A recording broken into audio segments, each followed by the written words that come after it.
Pemirsa perbincangan kami lanjutkan, Pak Hadianto mungkin bisa menanggapi dari segi keilmuan pengurangan resiko bencana terkait kemudian upaya-upaya yang sudah dilakukan oleh Basarnas terutama dalam penanggulangan bencana ini. Baik, terima kasih Mbak Tri. Namun sebelumnya saya ingin mengucapkan duka cita yang mendalam kepada keluarga dari korban bencana alam ini. Semoga Allah bukakan pintu surganya tentunya. Dan apa yang tadi disampaikan oleh Bapak Kepala Badan Basarnas, Bapak Marskal Madya Muhammad Syafi'i, itu adalah sangat betul karena memang perlu kita ketahui bahwa ini adalah kombinasi anomali cuaca yang terkombinasi antara siklon Senyar, kemudian adanya badai yang demikian tinggi, dan tentunya dua hal tersebut mengakibatkan kerusakan lingkungan yang cukup parah sehingga menyebabkan kesulitan-kesulitan di dalam sebuah operasional search and rescue. Dan tentunya rekan-rekan dari Basarnas sudah memiliki kemampuan yang sangat baik ya, karena mereka juga memiliki standar internasional yang mumpuni. Namun demikian karena situasi medan yang sangat berat, Mbak Tri, dan saya tahu persis itu, yang diakibatkan dari limpahan lumpur, kemudian pohon-pohon besar, sehingga memperlambat atau menyebabkan kesulitan-kesulitan yang amat sangat. Sehingga kalau kita melihat pengurangan resiko bencananya, yang tentunya sudah diperkirakan oleh Bapak Presiden yang mengerahkan lebih dari 40.000 TNI dan Polri, serta yang saya dapat data adalah sekitar 1.500-an relawan dengan 70-80 organisasi. Ini mudah-mudahan dari sinergitas yang kuat di lapangan ya, dan dengan kemampuan kapasitas dan kapabilitas teman-teman di lapangan ini diharapkan akan mampu lebih cepat lagi dalam mengatasi situasi yang sangat-sangat sulit. Ini sangat sulit. Kenapa saya katakan sangat sulit? Karena terjadi di 3 provinsi dalam satu kejadian bencana yang amat sangat luar biasa. Baik, saya akan kembali ke Pak Syafi'i. Pak Syafi'i, selain upaya evakuasi dan juga penyelamatan, untuk pengiriman bantuan, distribusi logistik, apakah kemudian juga dilakukan pengawalan agar kemudian bantuan-bantuan ini bisa tepat sasaran?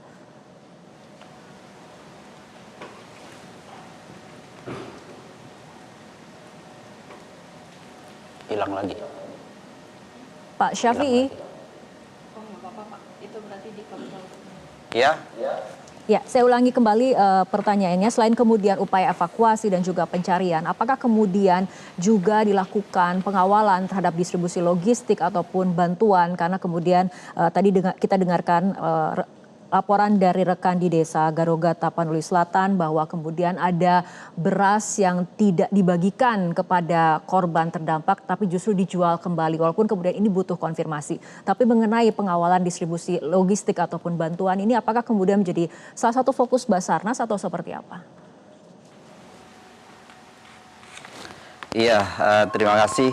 Terkait dengan tugas-tugas lain di luar dari tugas SAR, tentunya memang apapun yang dilakukan oleh Badan Nasional Penanggulangan Bencana atau BNPB ini juga menjadi tanggung jawab kita bersama, termasuk adanya, kalau misalkan adanya logistik yang disalurkan ke daerah, kalau di situ ada personel Basarnas pasti akan ikut terlibat. Memang fokus kita terhadap pencarian khususnya korban-korban yang dilaporkan hilang, itu yang menjadi kekhususan dalam kegiatan kita. Tapi untuk tugas-tugas yang lain, mulai dari ikut membuka akses sampai ikut memantau logistik untuk sampai di sasaran, itu juga kita lakukan. Mungkin seperti itu. Oke, Pak Syafi'i, sebetulnya wilayah mana yang sampai saat ini butuh penanganan khusus, Pak? Ya, di beberapa titik ada daerah-daerah yang memang menjadi perhatian kita. Yang pasti di mana daerah itu masih ada korban yang dinyatakan hilang, itu yang menjadi konsentrasi kita. Seperti di Sumatera, di wilayah Mandailing, Natal juga masih ada laporan, kemudian di Humbang, Hasandutan, Tapanuli Utara, dan juga Tapanuli Selatan. Kemudian juga di Sumatera Barat, di wilayah Agam, Solok, Lembah Anai, serta lintas sungai Padang Pariaman, ini juga menjadi konsentrasi tim Basarnas. Kemudian di wilayah Aceh sendiri, wilayah pesisir utara hingga dataran tinggi tengah juga masih memerlukan evakuasi lanjutan. Memang kalau dihadapkan dengan luas wilayah yang terdampak, dihadapkan dengan jumlah personil SAR yang ada, tentunya kita tidak mampu untuk menyebar seluruh personil. Karena itu butuh kerjasama dari potensi-potensi, dan alhamdulillah potensi yang tergabung di SMC dalam pelaksanaan operasi ini mencapai 6.816. Ini di luar dari kekuatan-kekuatan atau potensi yang dari TNI, Polri yang sudah tergelar di seluruh wilayah. Jadi dalam pelaksanaannya memang kita memprioritaskan kedaruratan yang membutuhkan penanganan khusus. Seperti kalau misalkan diperlukan adanya kegiatan ekstrikasi, kemudian membutuhkan pesawat, tentunya itu yang menjadi prioritas kita. Oke, baik Pak Syafri. Kembali ke Baik, kembali ke studio bersama Pak Hadianto. Pak Hadianto, untuk beberapa hari ke depan ini apa sebetulnya yang harus diprioritaskan? Baik Mbak Tri, kalau kita lihat bahwa sinergitas BNPB dengan Basarnas dan semua elemen negara dan masyarakat sudah saya lihat sejalan ini dengan baik. Tentunya kita tinggal melihat proses dari sebuah manajemen bencana itu sendiri, di mana kita ada 3 hal di situ, pra, intra, dan pasca. Dan saat ini kita pada posisi intra.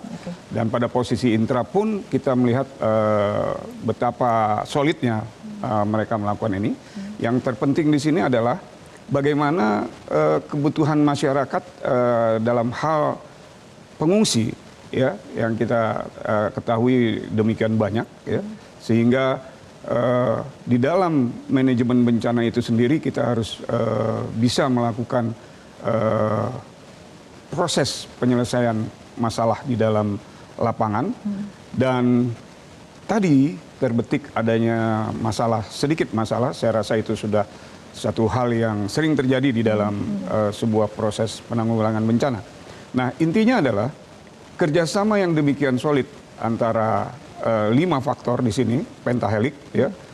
Negara hadir di situ sebagai regulator, kemudian hadir juga perguruan tinggi, juga di tim media dan masyarakat, serta yang tidak kalah pentingnya adalah pengusaha untuk mendorong kebutuhan-kebutuhan di daerah, sehingga apa yang tadi dikhawatirkan itu bisa segera dalam tempo 1 minggu ke depan, mungkin mudah-mudahan proses dari sebuah pemulihan penanggulangan bencana ini bisa berjalan dengan baik. Dan tentunya kita perlu ingat lagi bahwa kolaborasi ini sangatlah penting. Oke, baik.